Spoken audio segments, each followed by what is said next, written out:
80. اب کون سا تضاد ہے؟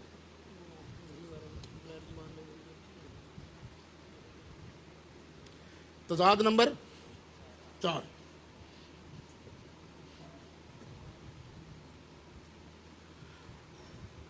اور یہ بالکل غیر معقول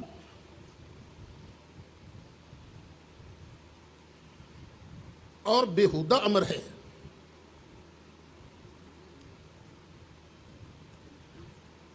اور یہ بالکل غیر معقول اور بےہودہ امر ہے کہ انسان کی زبان تو کوئی اور ہو تو کوئی ہو، کہ انسان کی زبان تو کوئی ہو اور الہام اس کو کسی اور زبان میں ہو جس کو وہ سمجھ بھی نہیں سکتا.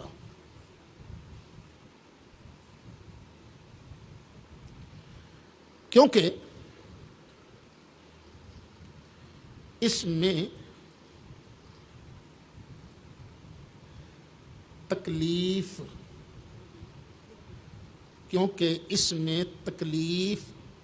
ما لا یطاق، تکلیف ما لا یطاق.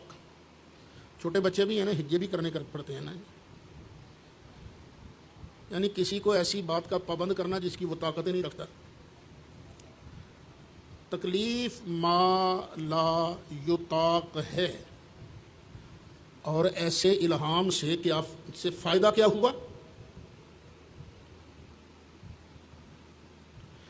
جو انسانی سمجھ سے بالا تر ہے.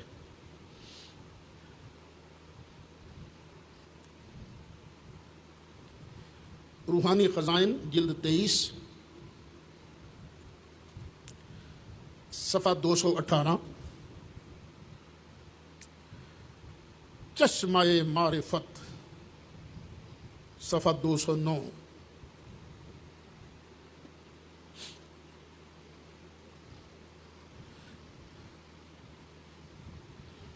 اب مرزا صاحب کا دعویٰ کیا ہے کہ بندے کی زبان کچھ ہو، پنجابی ہو، اسے وحی آ جائے ایسی زبان میں جس کو وہ سمجھ ہی نہیں سکتا، تو کیا فائدہ ہوا ایسے نام کا؟ یہ تو بےہودہ بات ہے.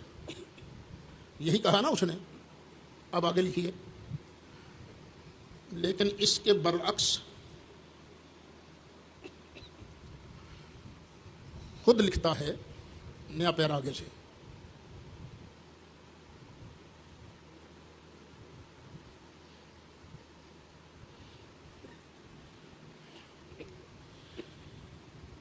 مگر اس سے زیادہ تر تعجب کی یہ بات ہے کہ بعض الہامات مجھے ان زبانوں میں بھی ہوتے ہیں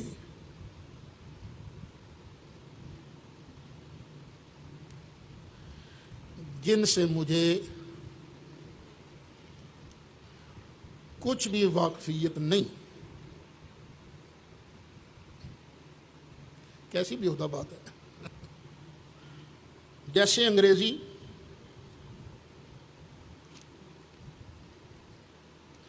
یا سنسکرت، ایک بولی ہے نا جو انڈیا میں بولی جاتی ہے، سنسکرت، یا عبرانی وغیرہ،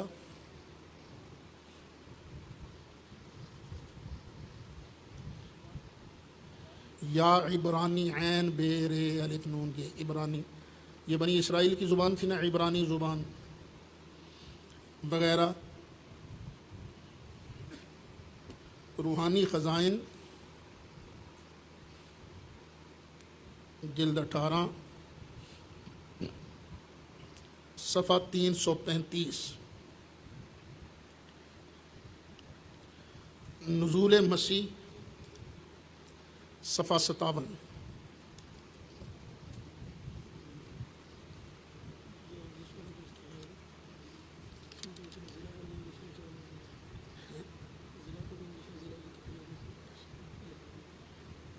اس کے آگے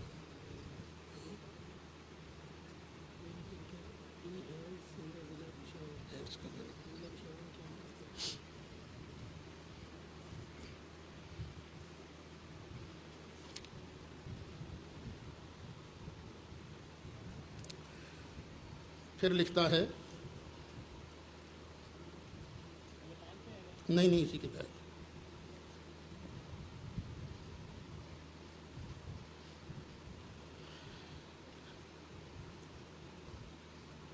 دسمبر سن 1883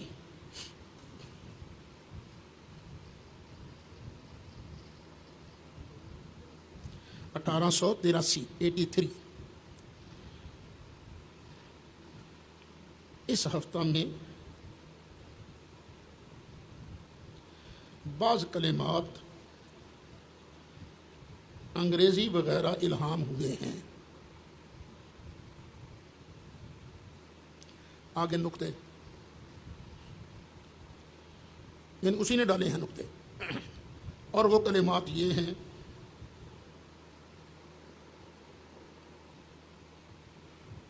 پریشن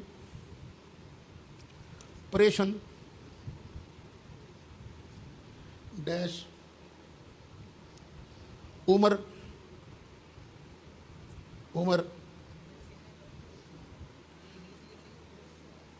نہیں اردو جی، انہیں اردو جی لکھیں نا. پریشن ڈیش عمر ڈیش براتوس توئیں واسین، براتوس لکھ لو.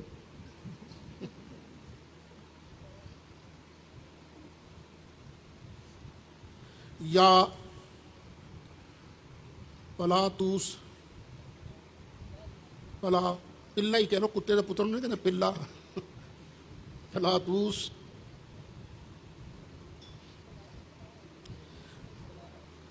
پلاؤ نہ لکھ دینا، پلا اے لام علیہ پلا ہی ہونا ہے. پلاتوس نمی لائن یعنی پڑتوس لفظ ہے یا پلاتوس لفظ ہے.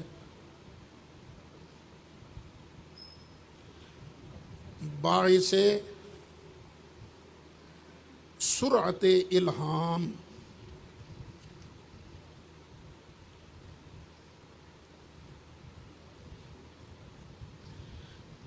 دریافت نہیں ہوا. بڑی تیز آ رہی تھی نا، وہی الہام بڑی تیز آ رہا تھا، پتہ نہیں یہ لفظ کیا ہے، یہ ہے یا یہ ہے. بباعث سرعت الہام دریافت نہیں ہوا. اور عمر عربی لفظ ہے.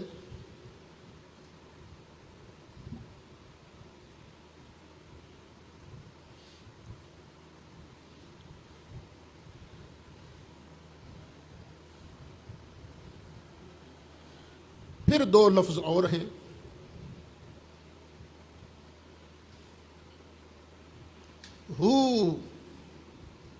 ہو آنکھوں والی ہے اور واو، ہو.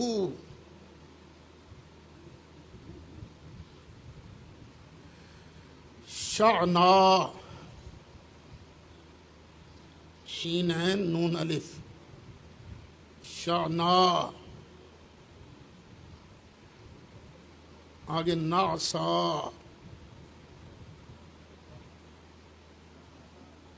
ہو شعنا نعسا. آگے نئی لائن، معلوم نہیں کس زبان کے ہیں، معلوم نہیں کس زبان کے ہیں.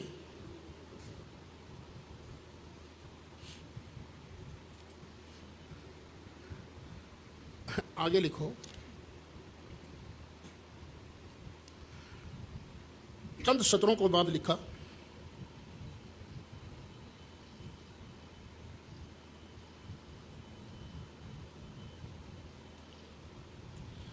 پھر ایک فقرہ ہے جس کے معنی معلوم نہیں،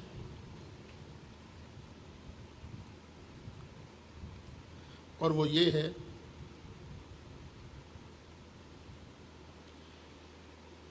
He helped us. He helped us. Halts. Helped us لکھا ہے, ہل تے ٹس. ان دی ضلع پشاور, ان دی ضلع پشاور. یہ ضلع بھی انگریزی زبان کا لفظ ہے. کیا بات ہے, اللہ کو اتنا بھی نہیں پتا ہے.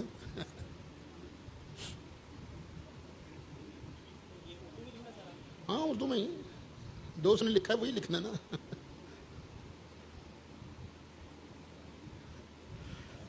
اب یہ سمجھ لو, کہتا ہے بےخودہ بات ہے کہ الہام اس زبان میں آئے جس کا معنی اس کو معلوم نہ. یہ تو ٹھیک ہے, یہ بات ٹھیک ہے, لیکن آگے خود کیا بکواس فرماتے ہیں. یہ خود سید العالمین محمد الرسول اللہ صلی اللہ علیہ وسلم پر جب وحی کا نزول شروع ہوا تو نبی کریم علیہ الصلاۃ والسلام وحی کو یاد کرنے کے لیے اپنی زبان مبارک ہلاتے تھے تاکہ وحی جلدی یاد ہو جائے. اب سرکار کو دو کام کرنے پڑتے تھے نا, ایک جبریل سے وحی سننا, دوسرا اس کو یاد کرنے کے لیے زبان کو حرکت دینا. مثلا جبریل نے کہا یا ایھا المدثر, تو سرکار نے بھی ساتھ یا ایھا المدثر. حضرت عبداللہ بن عباس نے ہونٹ ہلا کر دکھائے. تو اللہ نے تو محبوب کو قرآن بھی بڑے پیار سے پڑھایا نا ہے. یہ کہتے ہیں سورۃ الہام کی وجہ سے معنی معلوم نہیں ہو سکے, لفظ نہیں معلوم ہو سکے. اللہ فرماتا ہے لا تحرک بہ لسانک لتعجل بہ. ابھی پیارے, قرآن کو جلدی جلدی یاد کرنے کے لیے اپنی زبان کو حرکت دینے کی بھی تکلیف نہ دے. کیوں؟ ہم ہیں وہی بھیجنے والے, تو ہے ہمارا. ان علینا جمعہ وقرآنہ, محبوب پیارے تیرے سینے میں قرآن جمع کرنا یہ بھی ہمارا ذمہ کرم ہے. تیری زبان پر جاری فرمانا یہ بھی ہمارا ذمہ کرم ہے. یہ جب وہی اللہ کی طرف سے ہوتی ہے نا, پھر اس میں ذرہ برابر اللہ تعالیٰ رد و بدل نہیں ہونے دیتا. اور یہ خود کہتا ہے, اور خود ہی اس کو سمجھ میں پتہ چلا یہ وحی رحمان کی طرف سے نہیں تھی, یہ وحی کس کی طرف سے تھی؟ ان الشیاطین لیوحون الی اولیائہم, شیطان بھی اپنے شتونگڑوں کو وحی کرتا ہے لیجادلوکم فی, تاکہ تمہارے ساتھ پھڈا ڈالیں. تو پھڈا ڈالنے کے لیے شیطان نے اس کو تیار کر دیا. تذکرہ, یہ ہے کتاب تذکرہ.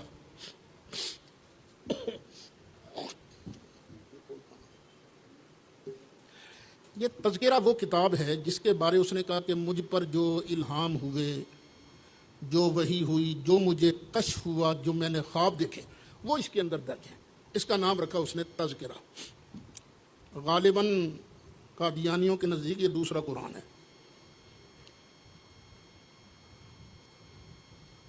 صفحہ 91 تذکرہ, صفحہ 91. مجموعہ الہامات کشوف و رویا.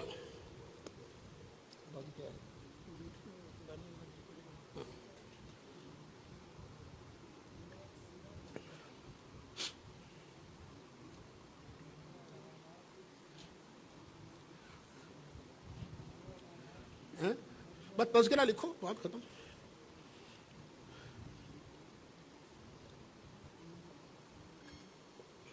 اب تک کتنے موضوع بنے بھائی؟ ایک اس کا خاندان, دوسرا وہ تو خاندان, دوسرا کہتے جھوٹ سے نا, جھوٹ پر فتوے, پھر اس کے جھوٹ, پھر تضادات پر فتوے, تناقض پر, اور پھر اس کے اپنے تضادات.